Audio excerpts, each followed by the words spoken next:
I'm seeing something. I'm believing it. Let's see what we got. Okay, we got a good 30. 30 for 30. 30 for 30. All praises to Yahweh by Hashem Yahawashi by Hashem Rakakwadash. Yahweh is the Most High God, and Yahawashi is who the world ignorantly calls Jesus the Christ. And double honors to the apostles and the elders of Great Millstone who been ruling well through the Spirit, teaching His word and believing His word. And the mighty Shalom to the hopeful elect scattered four corners of the earth, in and out of congregations that's teaching His word and believing His word. Lord willing, the Most High can continue to put in a spirit to endure. And Shalom to the wives and the single sisters that's believers in this word. Lord willing, they can continue to pursue to be a loving and silent and virtuous wife, and Lord willing, the Most have mercy on other brothers and sisters that's not in the faith. Lord willing, this is an edifying video. Share it to your brothers, your mothers, your sisters, the ones that's serious about Yahweh Shem Yahawashi, man. And this goes back to what I've been, telling myself and constantly been saying. Yahawashi is the stability of our time, you know. And if you need stability, you need assurance, you need reassurance, um, motivation, encouragement, you need Yahweh Shem Yahawashi. You need wisdom and knowledge, you need Yahweh Shem Yahawashi. Yahawashi is wisdom, plainly. Lord willing, today, we going to be super edified, Lord willing, through the Spirit, right? So make sure you paying attention. I'm going to try to take my time, but not too much, because I got 30 minutes. But let's get it in. This is Proverbs, the 4th chapter, and we're going to read verse 14 and 19. Proverbs chapter 4 Salaki. Proverbs chapter 4, verse 14 and 19. Going into the point of staying in the path of Yahawashi, in the path of wisdom. Verse 14. Enter not into the path of the wicked, and go not in the way of evil men. Avoid it, pass not by it, turn from it, and pass away. For they sleep not except they have done mischief, and their sleep is taken away unless they cause some to fall. Right? It says, for they eat the bread of wickedness, and drink the wine of violence. But the path of the just is as the shining light that shineth more and more unto the perfect day. The way of the wicked is as darkness, and they know not what they stumble, right? And the wicked don't know the cards that they were dealt, right? Because they don't have the spiritual eye to know what's going on. And then what it say? It said the wicked don't sleep unless they cause somebody to fall, right? You even got Jake, where they praise or have the thought like, man, I want to kill somebody. Like the elder just said in this one video, Jake will get a new gun and flaunt it and be like, man, damn, I need to get a body on this, But let's really deal with who's the wicked. Esau, the higher ups, the elites, right? This is why they make all these other devices to distract you. Sirach 12 and 16, right? They're not going to be satisfied with just blood, right? They'll be satisfied. They're not even satisfied with making you look delusional, making you look hopeless, making you look stupid, making you look like a whore, making you look like a dog, right? The wicked get satisfied the more we're away from Yahweh Shem Yahawashi. That's why the path of Yahawashi, he avoid evil men. Like he's around sinners, but when what it comes is that you get around the company that you keep and you become that company, right? Yahawashi was bringing his light. That's why I said, but the path of the just is as the shining light. And we supposed to shine wherever we at. So if we around darkness, it's supposed to overshine it. Proverbs chapter 1, verse 10, and I'm going to drop down to 15. It says, my son, if a sinner entice thee, it says, my son, if sinners entice thee, consent thou not. Don't give in to a sinner. That's what it mean by, giving consent, right? Don't give in to a sinner, right? Don't give in to a sinner, right? That's what goes into When a sinner when a sinner entice you, uh, don't give in to a sinner, right? Whatever he bribes you with, right? It might sound good, it might sound tickly in the air, right? He might even bribe you with money. And look at how they do with Esau. Come, oh, won't you come down there? Then we'll believe in you. You go in, you gonna try to influence me or bribe me that you'll believe if I come off this cross? Come on, man. Right? That's the wicked. Right? Let's go to Proverbs chapter 2, and I'm gonna read verse 11 and 12. But this is in the NLT. It says, "Wise choices will watch over you. Understanding will keep you safe. Wisdom will save you from evil people, from those whose words are twisted," right? And wisdom, if in a spiritual aspect, like with learning, with wisdom, when you even go into the definition, it goes into wise counsel or like wise decisions. When you got wisdom, you make wise decisions, like the movie Limitless, right? But I got another one, right? Because we have to know that wisdom is Yahawashi, because it said wisdom will save you from evil people. This is Luke chapter 1, and I'm going straight to the point. I'm going to start at 70. "As he spake by the mouth of his holy prophet, which have been since the world began, that we should be saved from our enemies and from the hand of all that hate us." Right? So the Lord, Yahweh, is going to send a horn. And that horn is Yahawashi, because a horn is a king or a power. And Yahawashi is our king, and he is our power. Right?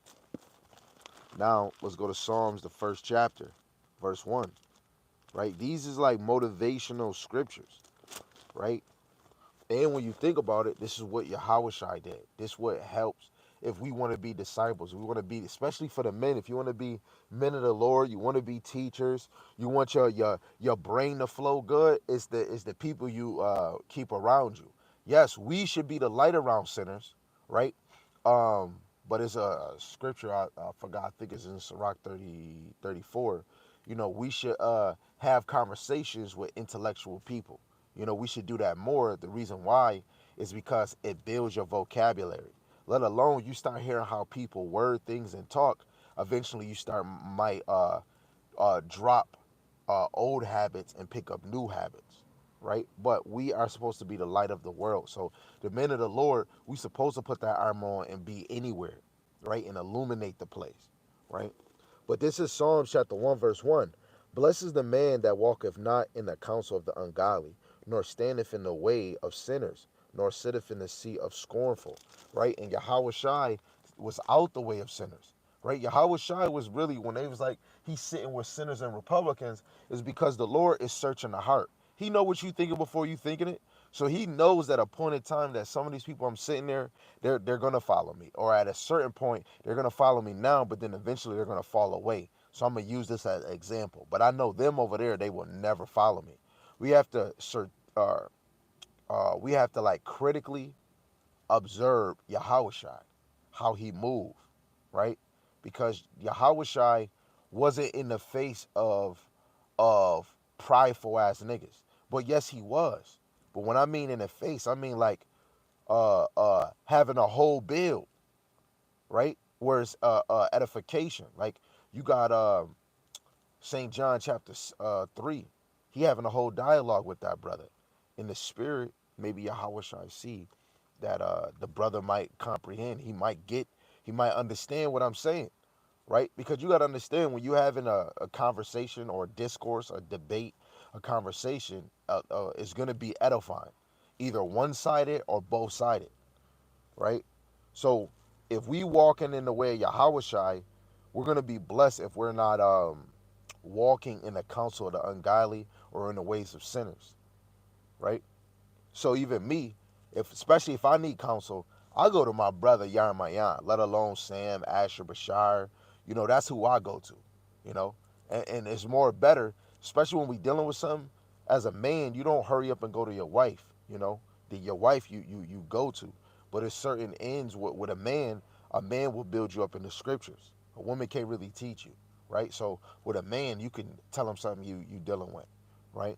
You need to be sharpened up. You'll go deal with a brother that has the same like mind spirit, right?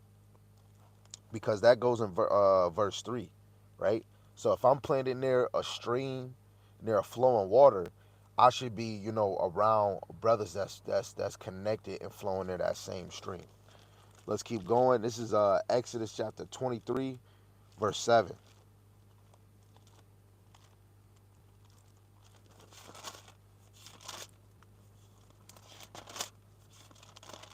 This is what it reads.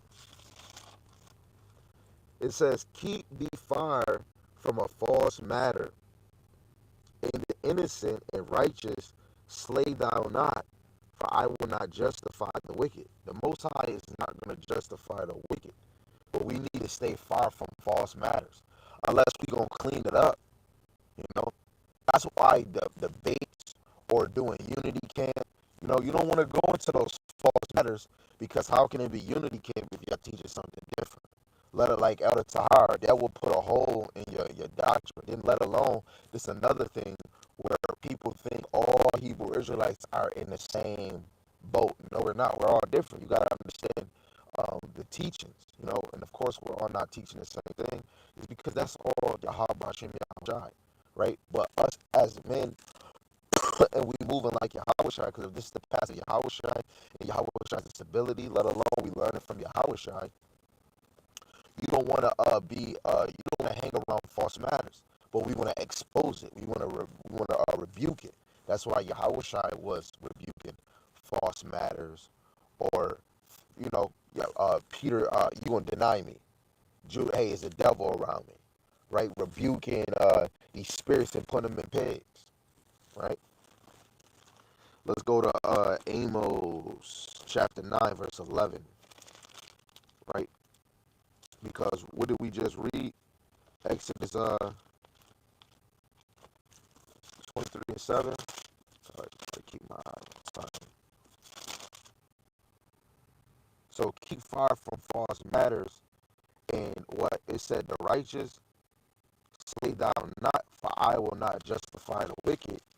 In Hosea, right? Because uh, uh, if the Lord not justify the wicked, who is he bringing us forth to raise up? Yahushai was using an example of raising up the tabernacles of David. Yes, he was building up the southern kingdom, but he had a plan to bring forth certain vessels, certain holy or honorable vessels, men, right? Especially like Paul, to go teach to the northern kingdom, to Gentiles, right? Because Yahushua is trying to bring the two sticks together, right? This is Amos chapter 9, verse 11.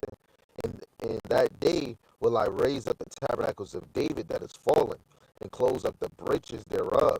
And I will raise up his ruins, and will build it as in the days of old. Yahushua is the door, so he's going to close the breaches. But Yahushua is working through his men that he put down here to do the work of his Father and himself, right? To do the work of Yahweh Shem Shai, he got us raising up the tabernacles of David, not by our own feelings, but by his teaching, right? And we do it by being on one accord, going into the deeper matters, the simple matters, and getting into the wisdom, right?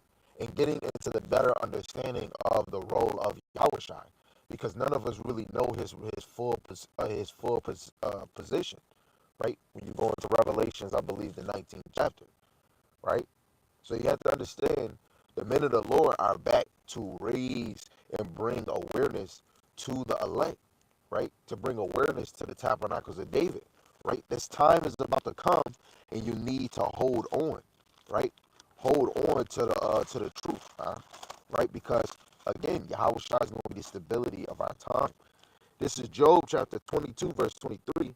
If thou return to the Almighty, thou shalt be built up. Thou shalt put away iniquity far from thy time.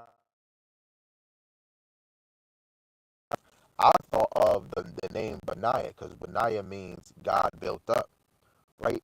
But it says, put away iniquity far from thy tabernacles.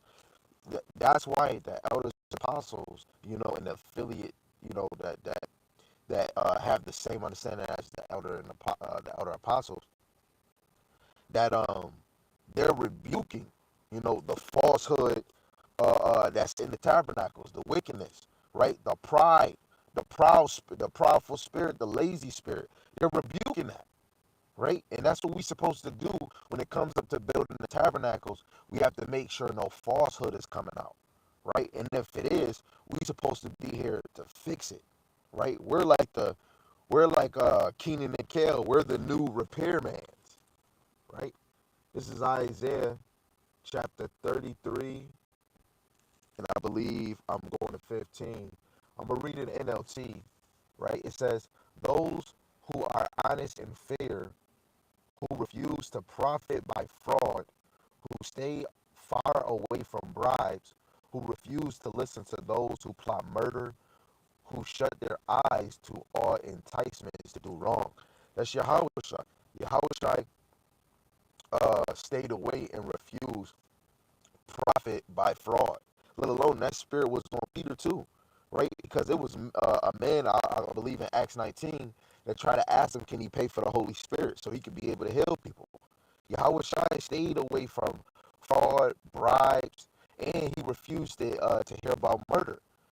Even Yahawashi prophesied he foretold of his death because he knew what was about to happen. Yahawashi didn't hang around bullshit. He didn't hang around unrighteousness if he knew that, especially 2/3. If he knew you was a 2/3, I highly doubt he was around people that had potential. A lot of niggas were examples. A lot of Pharisees were examples, right? But the ones he was chilling with, some of them probably didn't get it, right? But we can see clearly in certain scriptures where he say, like the 70 disciples, really was 11 that followed him, but then after a certain moment, they all stopped following him. So who was really? We gotta look at those things, especially if you had the truth and you walk away, you never had this thing, right? Yahawashi in each time always cared for those elect, right? The ones that are showing under the sun, under judgment, that they're really serious about the Lord, man. Right? Yes, they slip, but they get back up. It's just like Peter. He slipped up, he denied, but he got back up. Still, he didn't want to die the same way as Yahawashi. Yes, he died, but he got back up. Paul, he was killing Christians, right? But on the side, the Lord could have been using Paul because he makes spirits for vengeance, because we don't hear about them later on, right? But at the end of the day, the Lord chose him and then brought him back, and he became even mightier. He just needed heavenly wisdom, right? We got a mission, right? This is not a game, right? This is First Thessalonians, chapter 5, verse 22. It says, abstain from all appearance of evil. And that's what our big brother Hamashiach Yahawashi did.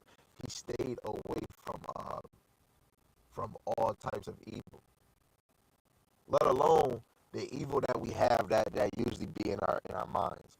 This is Isaiah 63, verse 1-3 in the NLT, right? It says, the spirit of the sovereign Lord is upon me, right? This is going into the gospel. It's really going into like Yahawashi, right? It's going into like the work of Yahawashi, right? The good news, right? The spirit of the sovereign Lord is upon me, for Yahweh has anointed me to bring good news to the poor. Yes, he used Isaiah, but it's really Yahawashi. Yahawashi, the Most High, used to bring forth the good news to the poor, to the meek, right? He has sent me to comfort the brokenhearted, and to proclaim the captives will be released and the prisoners will be freed. He has sent me to tell those who mourn that the time of Yahweh has come, and with it the day of the Most High's anger against their enemies. To all who mourn in Israel, he will give a crown of beauty for ashes, a joyous blessing instead of mourning, festive praises of despair in their righteousness. They will be like great oaks, what Yahweh has planted for his own glory, right? All praises to Yahawashi, because Israel in this dumb Babylon, we're calling on Yahawashi, we're crying to the Lord, right? And he kept saying more, so I gotta go to this side precept. This is Matthew, the 5th chapter, verse 3. It says, "Blessed are the poor in spirit, for theirs is the kingdom of heaven. Blessed are they that mourn, for they shall be comforted. Blessed are the meek, for they shall inherit the earth. Blessed are they which hunger and thirst for righteousness, for they shall be filled. Blessed are the merciful, for they shall obtain mercy. Blessed are the pure in heart, for they shall see God. Blessed are the peacemakers, for they shall be called the children of the Most High. Blessed are they which are persecuted for righteousness' sake, for theirs is the kingdom of heaven. Blessed are ye when men shall revile you and persecute you, and shall say all manner of evil against you falsely for my sake. Rejoice and be exceeding glad, for great is your reward in heaven. For so persecuted they the prophets which were before you," right? So our work is to continue to do this work. We're going to see. We're going to get persecuted. People are going to hate us, especially if the Lord was dealing with you on that level. We're going to have to pick up our cross, and that cross is that persecution. If I'm able to do a video right now, I ain't really getting persecuted, right? Getting the video stripped, hey, that's a form of it, right? Getting blocked, can't do videos, yeah, that's a form of it. But it's gonna really tap in where it's gonna become a physical thing, right? This is Second Samuel chapter 1, and I'm gonna read verse 1 to 4. It says, "Now these be the last words of David. David the son of Jesse said, the man who was raised up on high, the anointed of the Most High of Jacob, and the sweet psalmist of Israel said," this is Yahawashi. David is speaking about Yahawashi.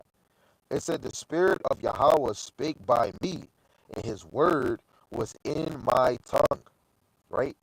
Yahawashi, right, was speaking through David, because the words of Yahweh is Yahawashi. It says, "The Most High of Israel said, the Rock of Israel spake to me. He that ruleth over men must be just, ruling in fear of the Most High. And he shall be as the light of the morning when the sun riseth, even a morning without clouds, as the tender grass springeth out of the earth by clear shining after rain," right?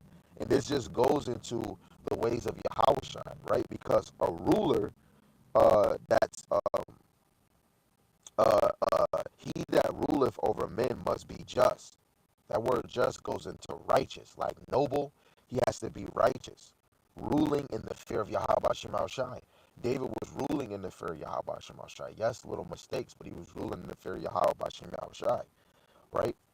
And it said, the rock of Israel spake by me. Who is that rock? That is Yahweh Shai, right? Let's go back to Luke, the first chapter. Luke chapter 1. Do I want to get that one? Because it said, he is the rock, right? We can go to, um, you can go to Ephesians 2 and 24, because Yahweh Shai is the chief cornerstone, right?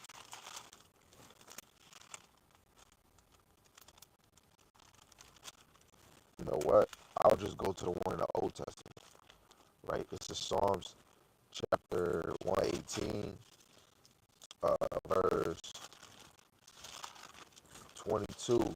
And it reads, "The stone which the builders refused is come the head cornerstone of the corner."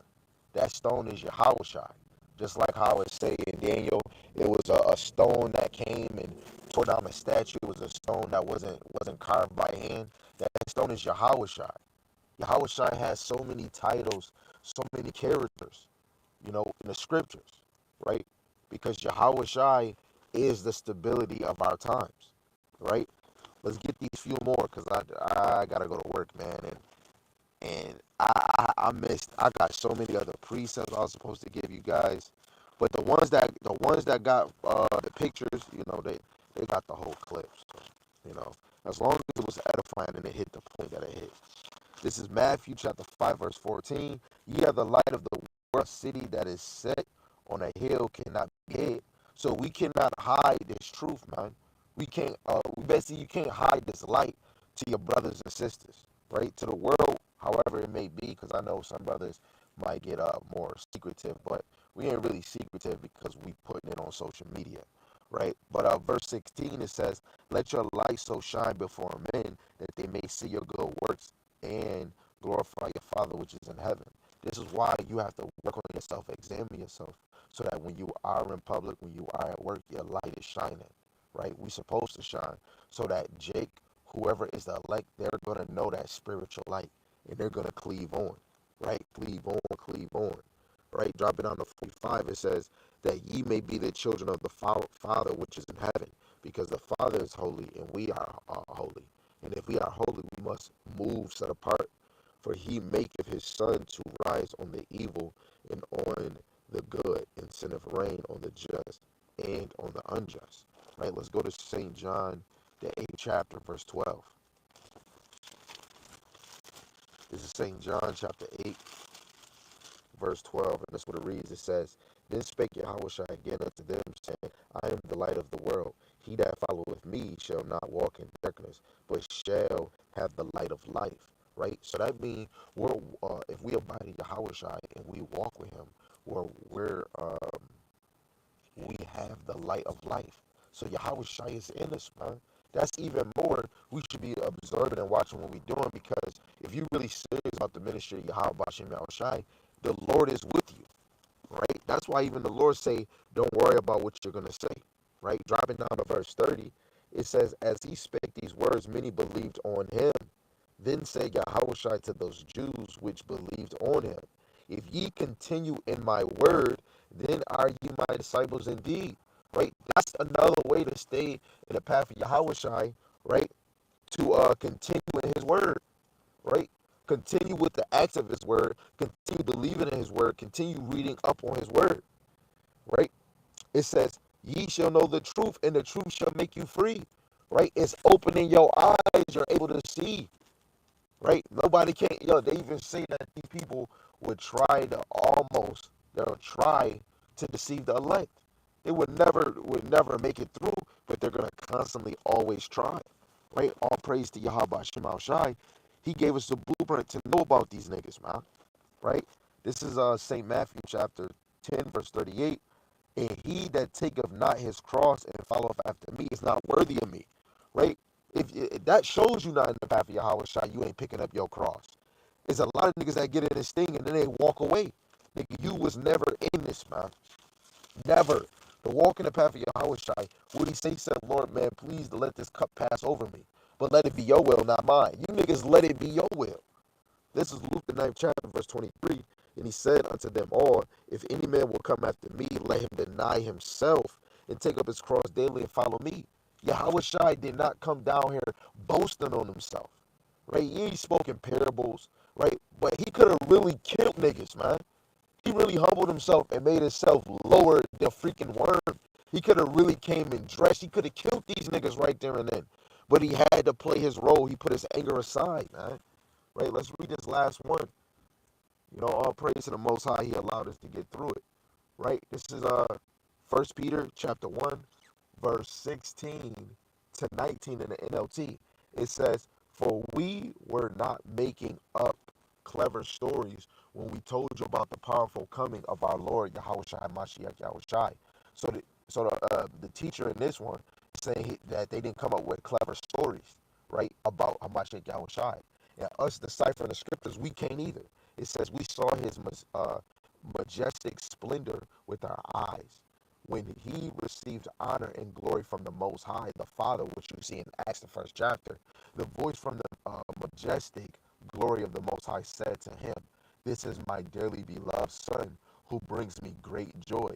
We ourselves heard that voice from heaven when we were with him on the holy mountain. So that sounds like the transfiguration in Matthew, the 17th chapter, where the Lord said, this is my beloved Son, right, who we shall hear.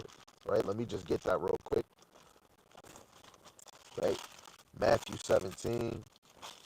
I want to just get it right where he said it.